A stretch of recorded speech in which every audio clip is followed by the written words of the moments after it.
that's all well and good. Great one. And great Dan. But it's now Ooh. time, if you can, since you both have your glasses on, you can see the past looking so much brighter. Because we're going to go back to a time when professional wrestling did mean something. When there was wrestling in all 50 states, where the United States was chopped up into territories, and everyone had a cable deal, and you can see different federations from all across the country in one Saturday afternoon into night, back when belts were called belts and not titles, and back when sports entertainment was professional wrestling. This is the Wrestling Historian. We're going to go back to July 9th, 1985, one of the greatest hours of televised wrestling ever. A masterstroke of booking.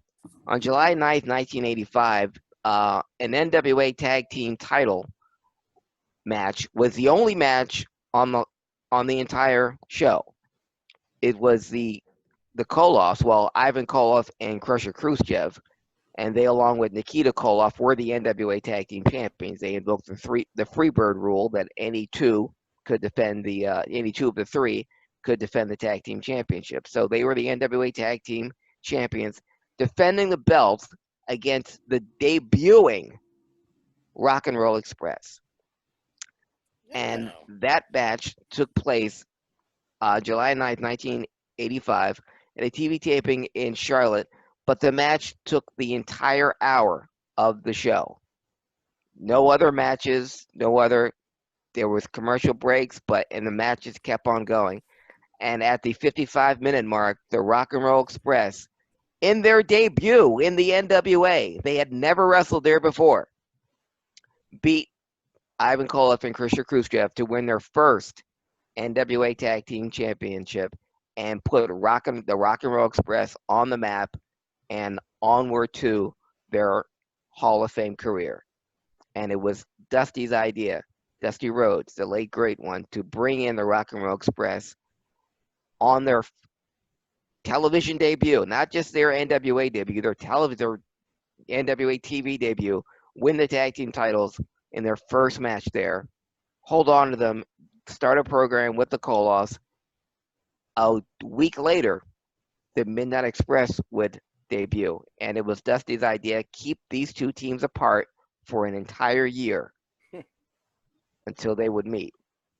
Again, outstanding booking by two outstanding talents, but the Rock and Roll Express made their NWA debut, winning their first NWA Tag Team Championship in their first ever match in the NWA.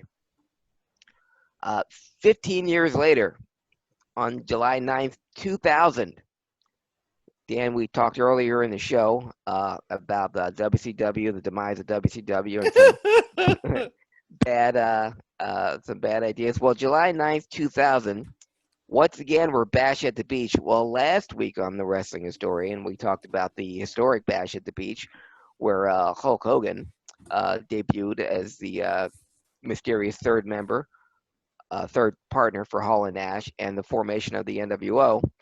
That was in 1996. Well, 4 years later, and on July 9th, 2000, it was probably the most controversial pay-per-view in WCW history. Again, Bash at the Beach, and again God. involving Hulk Hogan, when Hulk Hogan defeated the then WCW heavyweight champion, Jeff Jarrett, in 1 minute and 19 seconds. But this was before Vince Russo got on the mic and did some say a shoot, some say an angle. Anyway, Jeff Jarrett laid down and accepted the pin from Hulk Hogan, who eventually pinned him, and Hogan walked out, and not just walked out of the ring, walked out of the building. And I want to hear your memory of that pay-per-view. Oh, here you can see my memory of that pay-per-view. That it's funny because the main event was Jarrett and Booker T for the title, and it was probably match of the year. Yeah. Even more ironic is Booker T had lost his match earlier on the card. He had lost to Canyon due to Oh, Jeff Jarrett's interference. well, But I Vince, think it was set up perfectly considering what they were dealing with. To comment on the situation itself, hmm over the years, Vince Russo has been called a lot of things. yes, I don't think liar is particularly one of them. I hmm can't say that he's a liar. Uh, on the other hand, we've known Hulk Hogan to be a backstabbing liar. yes, So I believe Vince Russo on this one that it was agreed upon, and then Hogan didn't like it, and well, Hogan went rogue in the in legally. I absolutely believe that. Again, it goes back to last week. It's real funny because I didn't like Hogan as a kid. It just didn't. When he came to WCW, it was like immediately as a kid, not mhm, having any knowledge at all, and some would argue still not, of wrestling. All I saw was this guy coming in from the other place and taking my guy Sting off the main the event, yes, right? So hmm at that basic level, already hated the guy. And the only time I really liked Hogan was Hollywood Hogan. I liked heel yeah. Hogan. That's when he got his fans back. Yeah, and I don't want to say limitations because you go back, like I said, you're watching WWF. I'm watching wrestling, anything on the network, not just WCW and WWF, anything chronologically. hmm And Hogan, when Hogan was off, he was Yeah, off. But when Hogan was on, he was on. So you get this appreciation retrospectively. You're like, man, when he wanted to, he could work his ass off. And then he started having this because I'm not trying to insult Hogan, the character. I hated Hulk Hogan. Retrospectively, I don't like the person Terry. That's not for this discussion. hmm As he gets into WCW, the years take its toll on his body. And when I say his limitations in the ring, I don't mean F Hulk Hogan because hmm there's a lot of people like, oh, you just don't let. No, I mean that's when he started getting the major knee issues again, like repetitive knee issues. His back started going to crap. The Hollywood Hogan character allowed him to work around that hmm and just be a chicken S 90% of the time and just a cheater the other 10% of the time, to where he was rarely on his back until he took the pin. Fill in the Well, gaps, basically. Yeah. Yeah. And well, so I just wanted to preface that by saying, because when he came in against Flair, of course, people will say, well, it's Ric Flair. Ric Flair and Hogan had a great, it was old Hogan and old Nature Boy mhm, at Bash at the Beach, which I'm assuming we'll get to. yes, Uh, but by the time we get to 2000, WCW, and it's not just Russo's fault. WCW was on their 10th booking team at the time in the last less than 10 years. The writing was already on the wall. They weren't putting 5,000 people in the building by Bash at the Beach. It's just a cluster F. Vince writes this thing about the work shoot, and it goes off Bro. without a hit. What? I said, bro. Bro. We're going to do this, bro. He writes that off without a hitch, and then you find out years later that Hogan tried his bullcrap again, filing at that under I hate Terry so much. It just goes back to the union thing, and then you see that years later it all adds up. Like, what a garbage person. But the character itself, I think they could have done wonders with that, and he got hurt by it, I guess. I don't know. what did you think of what Russo said in the ring that night? That this is the problem with WCW. That Part of it. yeah, Part of it, he's correct. hmm Russo's absolutely 100%. Go back to Jim Herd and then getting rid of him, and then Ric Flair before him, getting the ratings back up. Then you throw Jim Herd in there, the ratings go back down. Then you have Bill Watts, Bill and Watts, then yeah, Dusty comes back, and then you can't run a company. You can't run a wrestling company knowing what a cluster F of emotion and egos and just being a bastard wrestling is when you keep changing the top. gotcha, So by 2000, they're lucky they got to 2000. yeah, When you look at it now, but back that main event, if Hogan and Jarrett, People could say what they want about Jarrett, that fake woke thing. Well, he wasn't even that good. Mike Graham, God rest his soul, kind of took a shot at Jarrett on the WCW DVD WWF put out. I was like, but Jarrett was fine. This is the problem. He wasn't the problem at all. Yeah. Really quickly, just to jump in, Craig, earlier on when you asked me how what I started on WCW on the very end, I literally caught like the last couple of months. That was Okay. my only That's ever unfortunate. non That is WWF unfortunate. stuff when I was a kid. Like literally, that See- was the finish of the story earlier So, on. so you saw the only good thing you really saw was the debut of AJ Styles on television. The Natural Born Thrillers were great, then. The Natural Born Thrillers were great. Yeah, I'll give you the Natural Born Thrillers were fantastic. It's- Vampiro was great. I was going to say it was a shame that Sean O'Hare had to be attached to a certain someone in a higher value wrestling. Stay on the NEK. I don't have to hate him to say that it's a bad that he was attached to him. It was a bad thing he was attached to him. Yeah. Um, Yeah, good. Do go on. The return of Mr. Wonderful that later almost killed the guy. That was cool. There was a few bright spots, but then you also had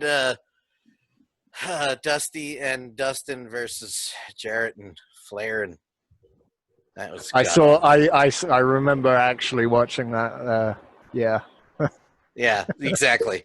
But then you had the Cruiserweight Tag Team Championships, which was basically everybody who was like the end of the card or main event that very next in the next 2 years in WWF in the first place. So, and AJ Styles. And AJ Styles. No, I literally. AJ, the world's not flat. AJ, just want to let you know. It was a handful of shows. It was. It was literally less than Dan can count. So yeah, handful, one handful. No, it was about a month or two, maybe. I can count fine. Okay. Well, that was July 9th, 2000. And so WCW had a good 2 years left before its demise. And that was only the first day. Yeah, and that's only the first day, gentlemen. We still have a whole, couple more days to go in the week. Yeah, shut up, Dan. Okay. July 9th. July 11th.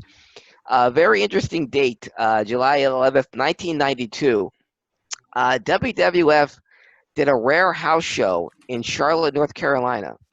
That was rare enough. But this particular one, July 11th, 1992, the main event was the WWF Heavyweight Champion Randy Savage going up against Ric Flair. And this will be Ric Flair's first and only appearance in Charlotte under the WWE banner. Wrestling-wise, he's appeared there before, after, in a suit in the Ric Flair press. But as far as Ric Flair wrestling in Charlotte under the WWF banner in the WWF ring, this was the first time. July 11th, 1992, and like with Hogan when Ric Flair debuted in the WWE in 1991, in the series of house shows, which was really stupid. To start, he started right away with Ric Flair versus Hulk Hogan on house shows. I mean, the dream match that wrestling fans had been for 10 years, and they just gave it away on house shows left and right.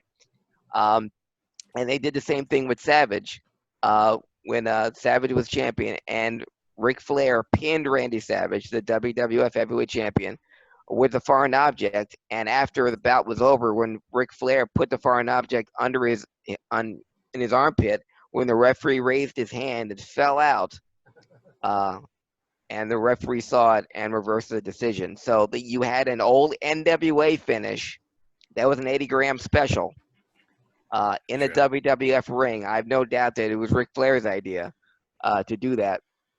But and that's the same thing that Flair did with Hogan. Ric Flair pinned Hulk Hogan in their first meeting, and in subsequent meetings across house shows across the United States that weren't televised.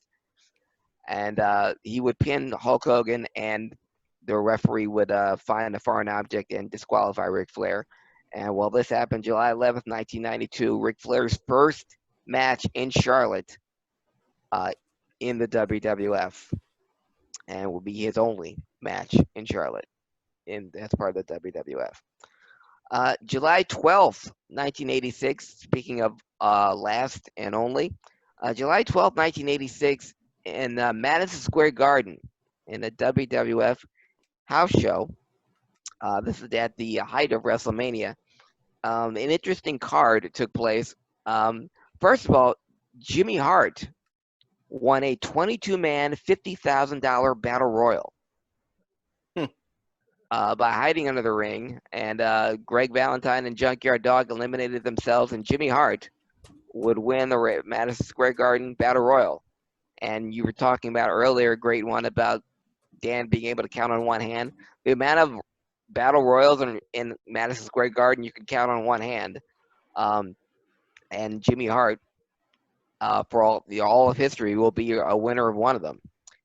And the main event in that Madison Square Garden match, July 12, 1986, was the makeshift tag team of Intercontinental Champion Randy Savage and adorable Adrian Adonis going against the tag team of Tito Santana and Bruno Sammartino in a cage match. And Santana and Bruno Sammartino would win by escaping the cage. You know, Tito had lost the Intercontinental Championship to Randy Savage. That was their connection. I don't know if Bruno ever had any connection with Adrian Adonis, but there it was. I think it was Adonis's childhood dream to wrestle Bruno since he grew up in New York. But yeah, so Bruno Sammartino and Tito Santana defeated Randy Savage and Adrian Adonis in a steel cage match. I bring this up because that would be Bruno Sammartino's last match ever in Madison Square Garden. Wow. He first wrestled in the Garden in January of 1960, won the title there in May of 1963, sold it out more than any other professional wrestler since. That's more than Hogan, more than Austin, more than Rock. And that was his last match in 1986, and he would not return to Madison Square Garden until he was inducted into the Hall of Fame in 2013. So, but July 12th, How long ago since he was inducted? 2013. That feels like yesterday. Yeah. But it was Of course, 7 with quarantine times, that was at least 10 years ago. 10 years ago. Yeah, but it was 7 years ago that Bruno was inducted into the WWE Hall of Fame, which was held in Madison Square Garden, and that his appearance in 2013 was his first time there since 1986. July 12th. With the Hall of Fame being mentioned, that just made me remember. Has anything been said about when the postponed Hall of Fame will be? No. No, I haven't heard anything, no. Oh, okay. That was on my mind the other day. Postponement on my mind. July 12th, 1992. I did say it was Great American Bash season.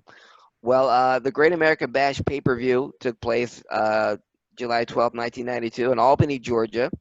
And it was highlighted by the NWA Tag Team Championship Tournament. The semifinals, Dustin Rhodes and Barry Windham defeated the team of Rick Rude and Stunning Steve Austin to advance to the finals. And hold on a second. Jersey Danny, you were where? Go ahead, Craig. Yeah, where were you? Yeah, where were you? Double D. God damn it. But the other bracket, Steve Dr. Death Williams and Terry Bam Bam Gordy defeated the team of Nikita Koloff and Ricky Steamboat. And they had to go over even if they weren't scheduled to, because Dr. Death Steve Williams it looked like he was going to give Ricky Steamboat a body slam, and Ricky Steamboat was prepared to take it. But at the last minute, Steve Williams, Dr. Death, turned it into a backbreaker, and Steamboat wasn't ready, and he landed awkwardly on his side. He didn't get him all the way over on his back, and I could tell right away something went wrong. And Steamboat was grabbing his side the whole time, and I thought what I saw then turned out to be true. Ricky Steamboat broke his rib when Dr. Death Steve Williams gave him that awkward backbreaker. So Ricky Steamboat had a broken rib, and he and Nikita Koloff lost to Dr. Death, Steve Williams, and Terry Gordy. And Doc and Gordy would go on to defeat Dustin Rhodes and Barry Windham to unify the WCW and NWA Tag Team Championship. And that was under the Bill Watts regime. You said how many different people. Obviously, Steve Williams and Terry Gordy are Bill Watts guys, guys that he brought in. And after the UWF merger, he'd been a stalwart fan of Steve Williams from the time he was in college, recruited by Jim Ross, and always loved Terry Gordy from back in the Freebird days when they first debuted in Mid-South for Bill Watts back in 1979. So Doc and Gordy, who were already a big deal in Japan, were Bill Watts' handpicked guys, and they would go on to win the NWA Tag Team Tournament and unify both the WCW and NWA Tag Team Championship. Not to be outdone, the main event of that card, Dan, Big Van Vader pinned Sting for the WCW Heavyweight Championship to win his first world title. Nasty looking powerbomb too. It was. This is during Vader's initial path of destruction. Yeah. I mean, it was good. I didn't mean it wasn't a bad powerbomb. It just looked nasty. It looked nasty, and and Sting was, and you added Sting's name to the list of people that Vader injured on his way to his first championship. Nikita Koloff had suffered a separated shoulder. Ron Simmons had broken his collarbone in the match against Vader. Sting was, we know he broke Joe Thurman's back with the powerbomb. And after this bout, Sting was injured, and it was, I forget what injury he had, but he was put on the shelf afterwards. But the Great American Bash, July 12, 1992, Big Van Vader pinned Sting with an awesome powerbomb to win his first world title. Also, not really that far back, but I just thought it was worth mentioning. July 12, 2009, Brock Lesnar defeated Frank Mir in a second-round TKO to become the UFC heavyweight champion. And he did that on his 32nd birthday. So happy belated birthday. Happy belated 43rd birthday to Brock Lesnar. Also celebrating a birthday, happy belated 46th birthday to a guy I really liked. He got let go earlier this year, which is kind of a tough break, but I've always enjoyed his work.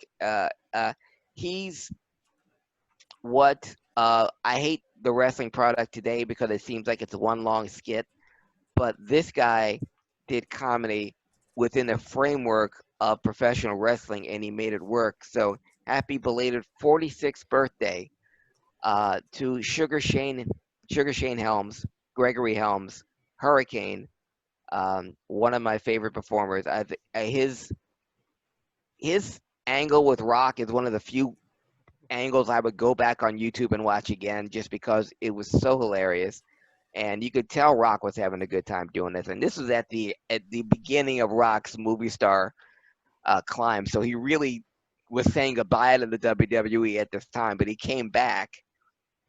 This after he did Scorpion King, he came back to do this program with Hurricane, which was absolutely hilarious. And whenever he would put on his, as Rock would call his Hamburglar outfit, the mask and the H on his chest. Well, yeah, The Rock knows who you are. Got the cape. You got the mask on. Got the big H on the chest. You're the Hamburger, aren't you? Listen, get The Rock a cheeseburger and fries and no ketchup. And then when he would jump out of the frame, Rock would sell it like he was flying. He would jump out, and Rock would just look up in the sky and just shake his head. Great guy. I was wondering if he was just hitting the ceiling and they were just shaking their head at his death every time. I just like the fact that Rock sold that he was flying. And also love the fact that because his name was Shane Helms, but because WWF already had a Shane, he had to change it to Greg, and then later to Hurricane, because you can't have two people with the same name. God forbid. Yes, ask Sean Stasiak. that when we already had a Shawn Michaels, and that's going to confuse folks. We'll So call him Meat. yeah, we'll call him Meat. That's a Meat. It's short for Sean. That was July 12th. July 14th, again, 1991. Great American Bash, Baltimore, Maryland. Speaking of cluster Fs, Yeah. this is now on last week on Wrestling Historian. We talked about the firing of Ric Flair and how Jim Herd, a name we've mentioned on this podcast quite a bit. It's no was, surprise it rhymes with turd. You might have Jim heard of him. yeah. Wow, two puns in the same. That's you can't get that on any other show, ladies and gentlemen, and here you are. For anyone that didn't hear it, I also asked earlier on what happened to COVID 1 through 18, and Dan burst out in laughter. Yes, I didn't He fall. also got very I mad. leaned over. He I got got very very mad mad. that he didn't let me record it. Prick. No, I allowed you to. I'm record blaming it. you. You just weren't recording at the time. Blaming you. Do continue, Craig. Go ahead, Craig. Thank you, great one. Well, after You're welcome. Ric Flair, who was the current WCW heavyweight champion, was fired by Jim Herd and stripped of the belt. I said previously, they wanted Flair to drop the belt to Lex Luger at this Great American Bash, July 14th. And Flair said, well, can we renegotiate my contract first? Herd said, well, tell you what, why don't you drop it to Barry Windham first and have Windham drop it to Luger? That way, you won't even have to be on the pay-per-view because I don't even want to see you there. And then Herd said, well, on second thought, you know what? I'm just going to strip you of the belt because I don't want you in the company anymore. And Flair said, well, fine. I put up $25,000 deposit for the belt. Give me my deposit back, and we'll go our separate ways. And Jim Herd, ever the turd, said, forget it. I just don't want you here anymore, and left. So Ric Flair left with the gold belt. Well, they still have a pay-per-view to do 8 days later, and they have no main event. So because there was no Ric Flair, and because there was no internet, there was no dirt sheet, there was no ESPN or ticker, fans attending the pay-per-view did not know that Ric Flair was not there. That he had, not only was he not there, but that he had been fired from WCW. So that threw the entire card into disarray. So Barry Windham was pressed into the main event against Lex Luger, and the winner of that bout would win the WCW Heavyweight Championship, of which they didn't have a belt. They had to make one up at the last minute, or grab an old belt and put a different nameplate on. And Barry Windham had already been scheduled to team up with Arn Anderson and Paulie Dangerously to go up against the team of Rick and Scott Steiner and Missy Hyatt. That was one. The stumbling block there was in Baltimore. Oh, yeah, Missy Hyatt, the stumbling block in and of herself, but the Maryland State Athletic Commission is very particular about men facing women, and a law that still exists. So Barry Windham pressed into duty to be in the main event. So that bout was changed to Arn Anderson and Paul Lee going against the Steiners and Missy Hyatt.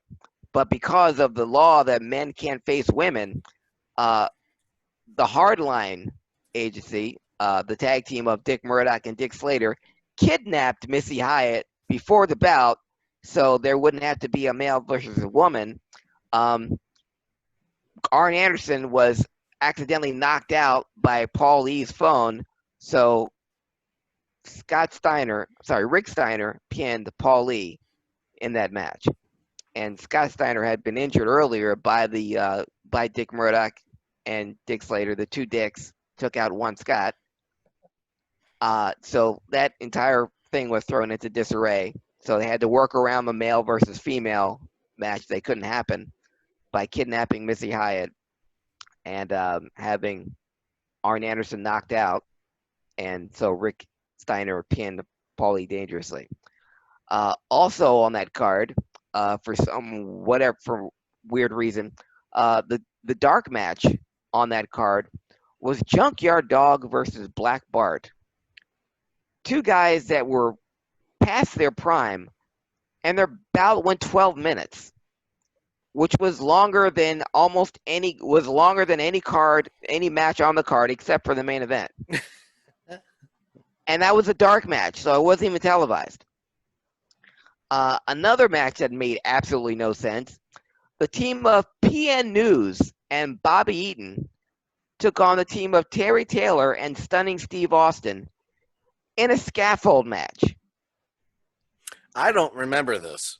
Good for you. I was going to say it's probably a good reason.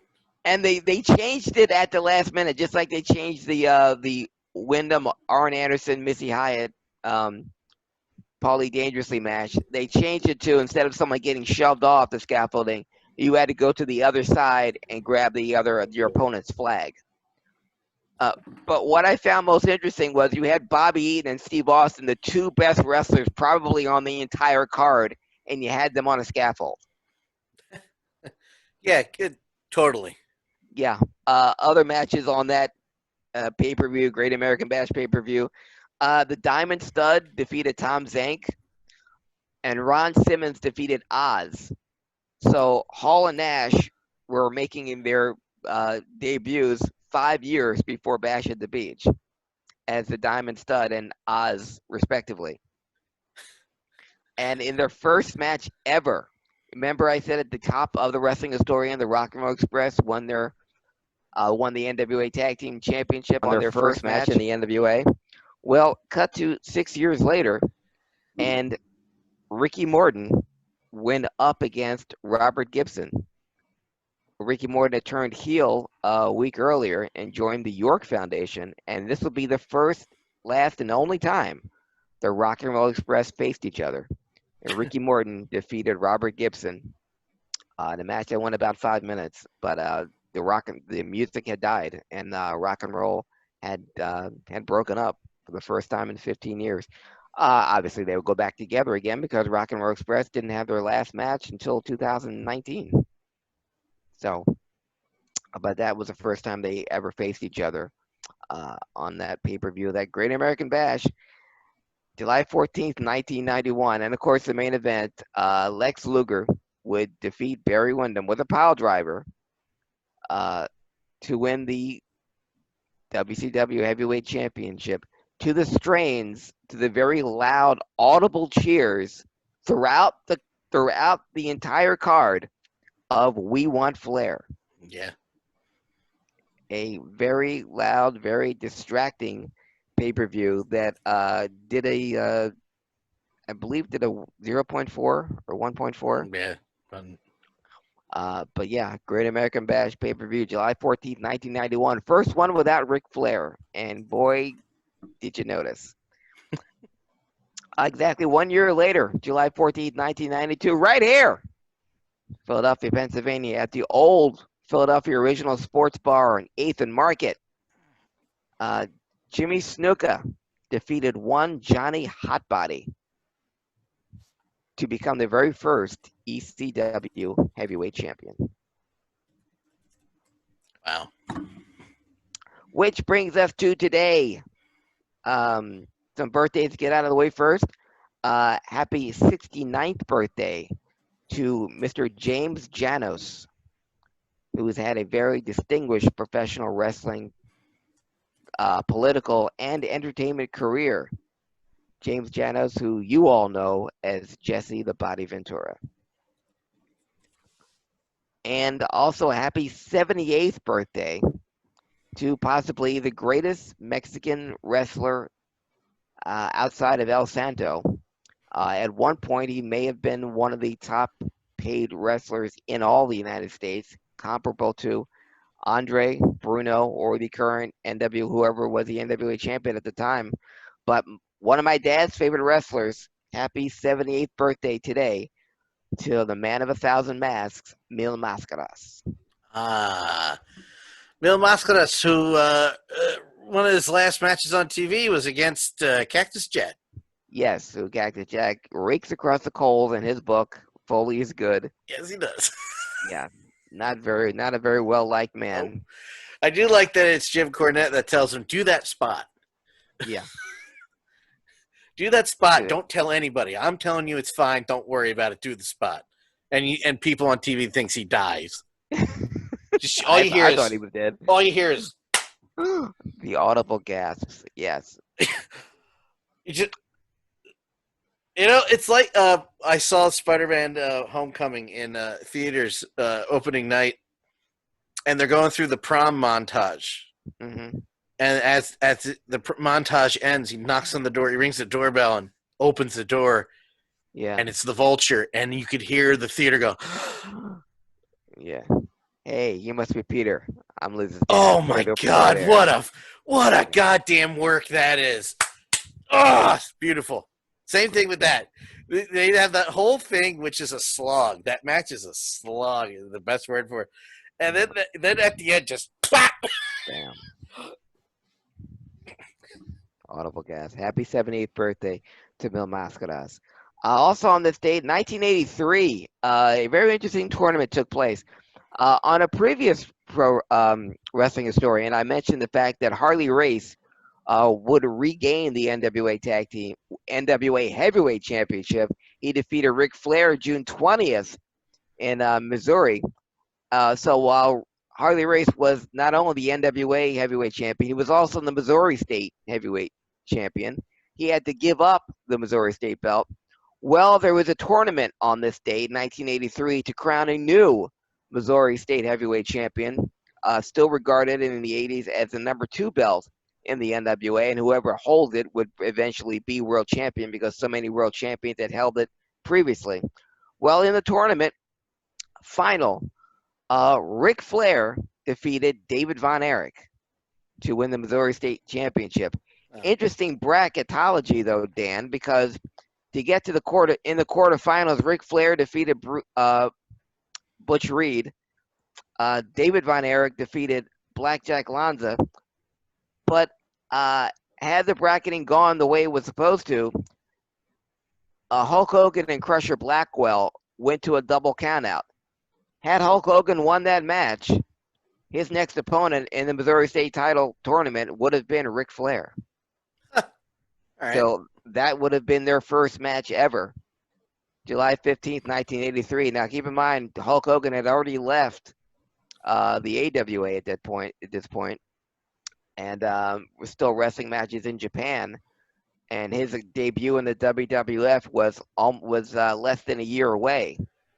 Had he won the tournament, or had the NWA had any interest in Hulk Hogan, things might have been differently. But A little bit different. Yeah. Hulk Hogan and Ric Flair were on the same card on that date, July 15th, 1983.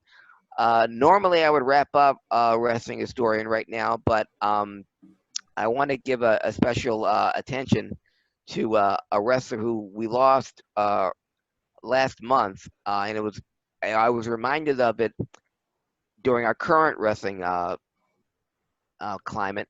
Last week, Keith Lee became the first double champion in NXT history. He was the reigning WWE NXT North American champion, and he defeated Adam Cole Baby for the NXT heavyweight title to become a double champion.